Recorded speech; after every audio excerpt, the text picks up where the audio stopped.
بسم الله الرحمن الرحيم. الحمد لله وحده والصلاة والسلام على من لا نبي بعده. أما بعد قال الله تعالى والفجر وليال عشر. پیارے بھائیوں، عشر ذی الحجہ کے پہلے 10 دنوں کے فضائل، ان میں ہم نے کون سے اعمال کرنے ہیں، بہت اہم درس ہے، سن کے جائیے۔ اللہ رب العالمین ان 10 راتوں کی قسم کھا رہے ہیں، اور تمام مفسرین نے ان 10 راتوں سے مراد ذی الحجہ کے 10 دن لیے۔ بخاری کی حدیث نمبر 969 اور سیدنا عبداللہ بن عباس رضی اللہ عنہما اس حدیث کے راوی ہیں، کہتے ہیں کہ قرآن کی اس آیت کے بارے میں فرمایا وَاذْكُرُوا اللَّهَ فِي أَيَّامٍ مَّعْلُومَاتٍ، کہ ان دنوں میں اللہ کا ذکر کرو، اور یہ ذی الحجہ کے جو پہلے 10 دن ہیں۔ اسی طرح پیارے بھائیوں، رسول اللہ صلی اللہ علیہ وآلہ وسلم نے فرمایا، صحیح الجامع کی روایت 1133 ہے کہ افضل ایام الدنیا ایام العشر، دنیا کے سب سے بہترین دن،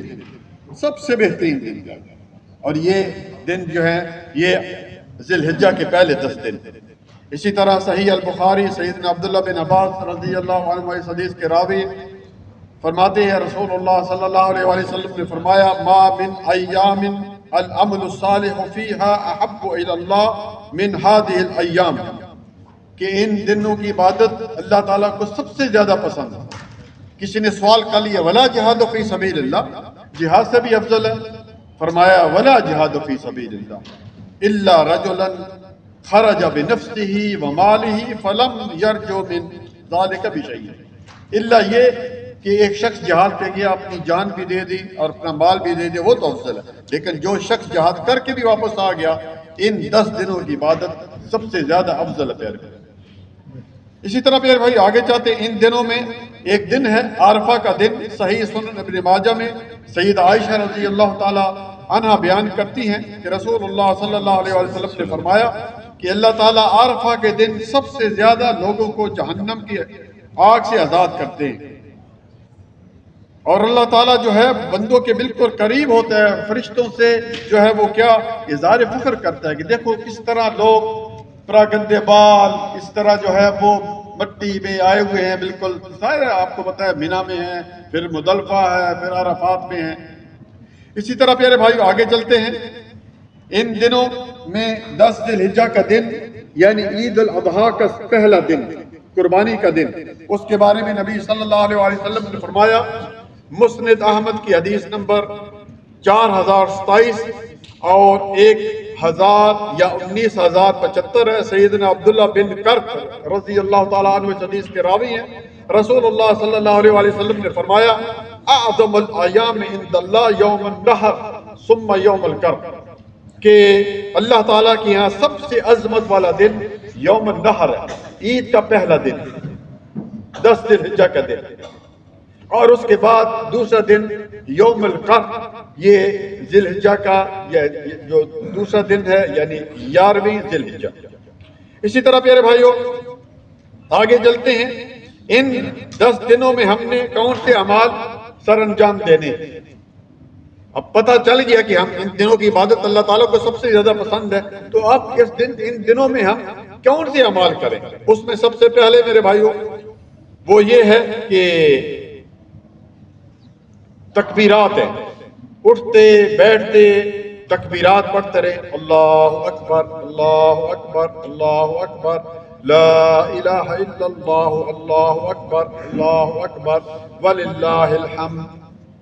اٹھتے بیٹھتے۔ یہ ذی الحجہ کا جب چاند نظر آ جائے گا، خواتین کو بھی گھر میں بولیں، وہ بھی کھانا پکاتے اور باہر جاتے، بازار جا رہے ہیں، جدھر بھی جا رہے ہیں، یہ جو ہے تکبیرات جو ہیں یہ پڑھتی رہیں، جس طرح کہ سیدنا عبداللہ بن عمر مسند احمد کی حدیث نمبر 5440 میں فرماتے ہیں، رسول اللہ صلی اللہ علیہ وسلم نے فرمایا کہ ان دنوں میں کیے گئے اعمال میں سے سب سے زیادہ کوئی محبوب عمل نہیں، لہذا ان دنوں میں کثرت سے تحلیل یعنی لا الہ الا اللہ، اسی طرح تکبیر اللہ اکبر، اسی طرح تحمید جو ہے الحمدللہ کو، پڑھا کریں۔ اسی طرح پیارے بھائیو آگے چلتے ہیں، سیدنا ابو ہریرہ اور عبداللہ بن عمر، ان کے بارے میں آتا ہے کہ وہ بازار کو نکل جاتے، یخرجان الی السوق فی الایام العشر، اور اونچی اونچی آواز سے کہتے یہ تکبیرات، اللہ اکبر اللہ اکبر لا الہ الا اللہ اللہ اکبر اللہ اکبر وللہ الحمد، اور جب لوگ سنتے تو ان کے ساتھ لوگ بھی پڑھنے شروع ہو جاتے۔ اسی طرح پیارے بھائی ان 10 دنوں میں ایک کام دعا ہے، زیادہ سے زیادہ دعائیں مانگیں۔ دوسرا صدقہ و خیرات ہے، ہر روز صدقہ کریں۔ میں نے آپ کو پہلے ہی بتایا تھا، ہر روز 1 دینار کم از کم 5 روپے، جو بھی آپ کی استطاعت ہے اس کو علیحدہ رکھ دیں۔ یہ پہلا ذی الحجہ ہے، پھر یہ دوسرے ذی الحجہ ہے، پھر یہ 10 ذی الحجہ تک جتنے بھی آپ کے پاس پیسے بن جائیں گے، اس کے بعد آپ کسی کو وہ جو ہے وہ جو غریب آدمی ہے یا اس کو دے دیں، تو یہ آپ کا ہر روز کا صدقہ جاریہ ہو جائے۔ اسی طرح پیارے بھائی نبی صلی اللہ علیہ وسلم پر درود، اٹھتے بیٹھتے نبی صلی اللہ علیہ وسلم پر درود بھیجتے، یہ ایک عظیم عبادت ہے بھائی، ہاں اس کو معمولی نہ سمجھے۔ اذن تکفى حمک ویغفر لک ذنبک، اس سے جو ہے غم پریشانیاں بھی دور ہوتی ہیں اور گناہ بھی معاف ہوتے ہیں۔ نمبر 4 قرآن کریم کی تلاوت، اس میں زیادہ سے زیادہ قرآن کریم کی تلاوت کریں، عام دنوں میں کم کرتے اس میں زیادہ پڑھتے رہے قرآن کریم۔ نمبر 5 اللہ تعالیٰ کا کثرت سے ذکر کریں، اٹھتے بیٹھتے اللہ تعالیٰ کا ذکر، سبحان اللہ والحمدللہ ولا الہ الا اللہ واللہ اکبر ولا حول ولا قوت الا باللہ۔ اسی طرح ان 10 دنوں میں ایک عظیم عبادت ہے روزے بھائی۔ رسول اللہ صلی اللہ علیہ وسلم جیسی ہستی کی جن کی اگلی پچھلی تمام چھوٹی چھوٹی درستیں بھی معاف، وہ 1 ذی الحجہ سے لے کر 9 ذی الحجہ تک روزہ رکھا کرتے تھے۔ عظیم عبادت ہے بھائی۔ من صام یوما فی سبیل اللہ بعد اللہ وجہ عن النار 70 خریفہ، ایک روزہ رکھنے سے 70 سال کی مسافت کے برابر اللہ تعالیٰ اس کو جہنم سے دور کر دیتے ہیں۔ تو ان دنوں میں کوشش کریں، اگر پورے 9 دن نہیں رکھ سکتے کیونکہ 10ویں ذی الحجہ کو تو عید ہے، تو کم از کم اس میں جو پیر اور جمعرات آتا ہے وہ تو رکھ لیں کہ اس دن انسان کے اعمال اللہ تعالیٰ کے پاس پیش ہوتے ہیں۔ اور اگر یہ بھی نہیں ہو سکتا پیارے بھائی تو یوم عرفہ کا روزہ، حج کا روزہ تو وہ تو ضرور رکھے بھائیو۔ نبی صلی اللہ علیہ وسلم نے کیا فرمایا؟ یکفر سنۃ ماضیہ والباقیہ، مسلم شریف کی صحیح روایت ہے۔ خلاصہ حاصل پیارے بھائیو یہ ہے کہ جتنے بھی آپ عبادات کر رہے ہیں پورا سال کرتے ہیں، تہجد پڑھتے ہیں، صدقہ کرتے ہیں، نوافل پڑھتے ہیں، سنتے پڑھتے ہیں، ان کی مقدار کو بڑھا دیں ان دنوں میں۔ بھائی سمجھ میں آ رہی ہے کہ نہیں؟ ان دنوں میں پہلی ذی الحجہ سے لے کر اور 10 ذی الحجہ تک جتنی بھی عبادات ہیں ان کی مقدار کو بڑھا دیں۔ اسی طرح پیارے بھائیو قربانی کا ارادہ رکھنے والے وہ ذرا متوجہ ہوں، وہ ناخن اور یہ بال کب کاٹیں۔ سنن ترمذی کی حدیث نمبر 1523 ہے اور ابن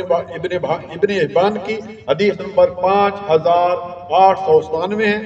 سیدہ سلمہ رضی اللہ تعالی عنہ اس حدیث کے راویہ ہیں، ماتی ہے کہ نبی صلی اللہ علیہ وسلم نے فرمایا کہ جس شخص کا قربانی کا ارادہ ہو، جو شخص قربانی دینا چاہتا ہو، وہ پہلی ذی الحجہ کا چاند نظر آنے سے پہلے اپنے ناخن، بال، یہ بال، نیچے بال، جتنے بھی بال ہیں وہ کاٹ لے، اور پھر کب کاٹے گا؟ جب اس کی قربانی ہو جائے گی۔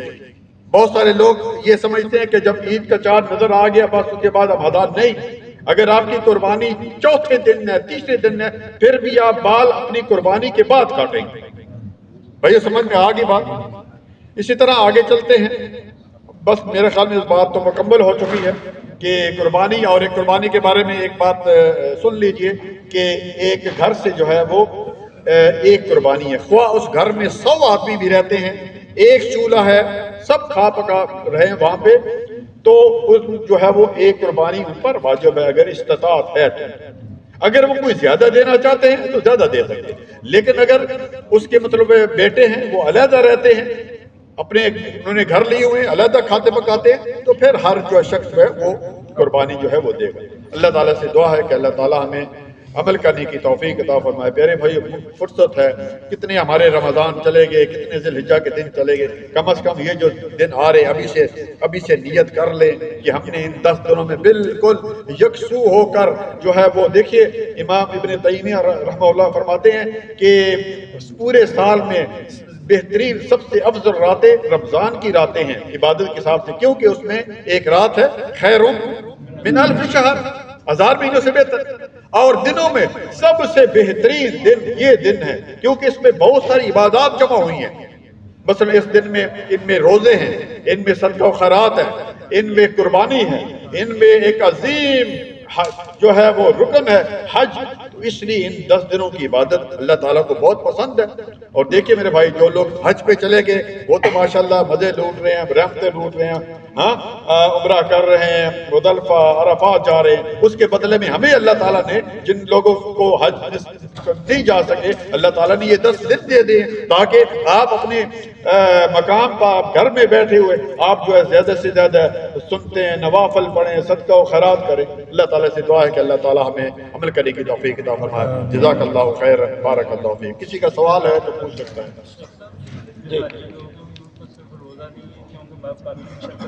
جی میں کہہ رہے ہیں کہ حجاج جو کہ حج کر کے ان کے لیے روزہ نہیں ہے، لیکن جو باقی ہیں ان کے لیے ایک بہترین عمل ہے روزہ، عرفہ کا روزہ۔ تو عرفہ کا روزہ رکھیں، اور اس کے بعد جو اگر زیادہ روزہ رکھ سکتے ہیں تو وہ بھی روزہ رکھیں، اور قربانی کوشش کیجیے میرے بھائی، اگر یہاں قربانی کر سکتے ہیں یہاں پہ کریں، اپنے ملک پہ کرنا چاہتے ہیں ادھر کریں، کوئی بات نہیں ہے۔ اور جو قربانی جن کی استطاعت نہیں ہے وہ بھی اگر رک جائیں گے مثلا کہ چلو ہمیں اجر ملے، تو انشاءاللہ ان کو بھی اجر ملے گا، یہ بال اور یہ ناخن کاٹیں۔ جی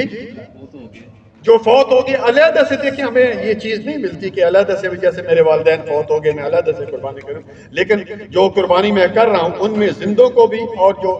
دنیا سے چلے گئے ان کو بھی ساتھ جو ہے وہ ملا لیں، یہ چیز ہمیں زیادہ ملتی ہے، جس طرح کہ آپ وسلم کی احادیث سے چیز ملتی ہے۔ ایک قربانی کریں، اس میں نیت یہ کر لیں انشاءاللہ یہ جو ہے قربانی ہمارے گھر کی طرف سے بھی ہے، اور میرا والد ہے، یہ نانا ہے، یہ دادا کی طرف۔ جی جزاک اللہ خیر۔